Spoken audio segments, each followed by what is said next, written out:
సంగారెడ్డి జిల్లా నారాయణఖేడ్ పట్టణంలో పవన్ కళ్యాణ్ జన్మదినం సందర్భంగా జనసేన పార్టీ నాయకులు, పవన్ కళ్యాణ్ అభిమానులు పవన్ కళ్యాణ్ జన్మదిన వేడుకలను ఘనంగా జరుపుకున్నారు. ఈ సందర్భంగా మంగల్పేట్ భవానీ మందిరంలో పూజలు నిర్వహించి మంగల్పేట నుండి రాజీవ్ చౌక్ వరకు బైక్ ర్యాలీగా బయలుదేరి రాజీవ్ చౌక్ వద్ద పవన్ కళ్యాణ్ చిత్రపటానికి పాలాభిషేకం చేశారు. అలాగే అంబేద్కర్ చౌక్ వద్ద అంబేద్కర్ విగ్రహానికి పూలమాల వేసి ర్యాలీగా బయలుదేరి ప్రభుత్వ ఏరియా ఆసుపత్రిలో రోగులకు పలహారము, పండ్లు పంపిణీ కార్యక్రమం నిర్వహించారు. అనంతరం స్థానిక నారాయణఖేడ్ బ్లడ్ డోనర్ సహకారంతో ప్రభుత్వ ఏరియా ఆసుపత్రిలో రక్త శిబిరాన్ని ఏర్పాటు చేసి పవన్ కళ్యాణ్ అభిమానులు రక్తదానం చేశారు. ఈ సందర్భంగా అభిమానులు మాట్లాడుతూ రాబోయే కాలంలో జనసేన పార్టీ 2 రాష్ట్రాలలో భారీ మెజారిటీగా గెలవడమే కాకుండా పేద ప్రజలకు అన్ని విధాలుగా అండదండలుగా ఉంటుందని అన్నారు. 2 రాష్ట్రాలలో పవన్ కళ్యాణ్ పై దుష్ట ప్రచారాలు చేయడం మానుకోవాలని అన్నారు. వెనుకబడ్డ ప్రాంతమైన నారాయణఖేడ్లో పవన్ కళ్యాణ్ జన్మదిన వేడుకలు ఇంత ఘనంగా నిర్వహించడం చాలా సంతోషకరంగా ఉందన్నారు.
నాయకత్వం జై జనసేన, జై జనసేన, జై జనసేన, జై జనసేన.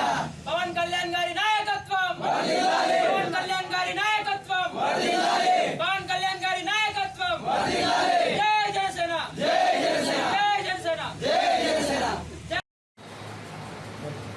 రక్తదానం చేయడమే కాదు, రక్తం ఇప్పడం కూడా నారాయణఖేడ్ బ్లడ్ డోనర్స్ వారి బాధ్యత. రండి మనమందరం రక్తదానం చేద్దాం, మరొకరితోని రక్తదానం చేయిద్దాము. రక్తదానం వల్ల ఈరోజు జరిగేది ఏమి ఉండదు. చాలామందికి అపోహలు ఉన్నాయి.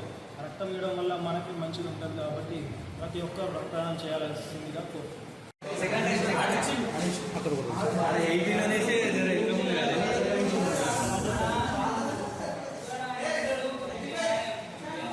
ఈరోజు పవన్ కళ్యాణ్ గారి పుట్టినరోజు సందర్భంగా తెలంగాణ రాష్ట్రం నారాయణఖేడ్ నియోజకవర్గంలో ఘనంగా ఆయన జన్మదిన వేడుకలు ఘనంగా నిర్వహిస్తున్నాము. భవానీ మందిర్ నుండి శివాజీ చౌక్ వరకు ఘనంగా ర్యాలీ నిర్వహించడం జరుగుతుంది. అనంతరం ఏరియా ఆసుపత్రిలో బ్లడ్ డొనేషన్ క్యాంప్ ఏర్పాటు చేయడం జరుగుతుంది. కాబట్టి మా తరఫు నుంచి నియోజకవర్గం నుండి పవన్ కళ్యాణ్ గారికి ముందుగా పుట్టినరోజు శుభాకాంక్షలు తెలుపుతూ, అలాగే రాబోయే రోజుల్లో ఆంధ్రప్రదేశ్ రాష్ట్ర రాజకీయాల్లో పవన్ కళ్యాణ్ గారు చక్రం తిప్పే దిశగా సాగాలి. కాబట్టి మా వంతుగా మా సహాయం ఎంతైతే ఆయన కోరుకుంటున్నారో దానికి మించి ఉంటుంది. కాబట్టి ప్రతి ఒక్క కార్యకర్తలు, ప్రతి ఒక్క నాయకులు ఆయన గడ్డగా నిలబడుతుందిగా కోరుకుంటున్నాం. అలాగే last but not least Pawan Kalyan గారికి జన్మదిన శుభాకాంక్షలు. జై జనసేన, జై తెలంగాణ. మొహమ్మద్ ముజాహిద్ చిస్తి, నారాయణఖేడ్ బ్లడ్ డోనర్స్ వ్యవస్థాపకులు. ఈరోజు ప్రముఖ hero power star Pawan Kalyan గారి జన్మదినం పురస్కరించుకొని నారాయణఖేడ్ పవన్ కళ్యాణ్ అభిమానుల ఆధ్వర్యంలో మరియు నారాయణఖేడ్ బ్లడ్ డోనర్స్ వారి సహకారంతో స్థానిక ప్రభుత్వ ఏరియా ఆసుపత్రిలో బ్లడ్ డొనేషన్ కార్యక్రమం ఏర్పాటు చేయడం అభినందనీయం. సంగారెడ్డి జిల్లాలోనే రక్తదానం శిబిరాలు ఏర్పాటు చేస్తున్న ప్రాంతం నారాయణఖేడ్ ప్రాంతం. మీకు ఎవరికైనా అత్యవసరం ఉన్నప్పుడు నారాయణఖేడ్ బ్లడ్ డోనర్స్ ద్వారానే రక్తం అందిస్తున్నాం అనేసి ఈ మీడియా ముఖంగా మీ అందరికీ తెలియజేస్తున్నా. ఈ కార్యక్రమం నిర్వహిస్తున్న పవన్ కళ్యాణ్ గారి అభిమానులందరికీ పేరు పేరుగా ధన్యవాదాలు.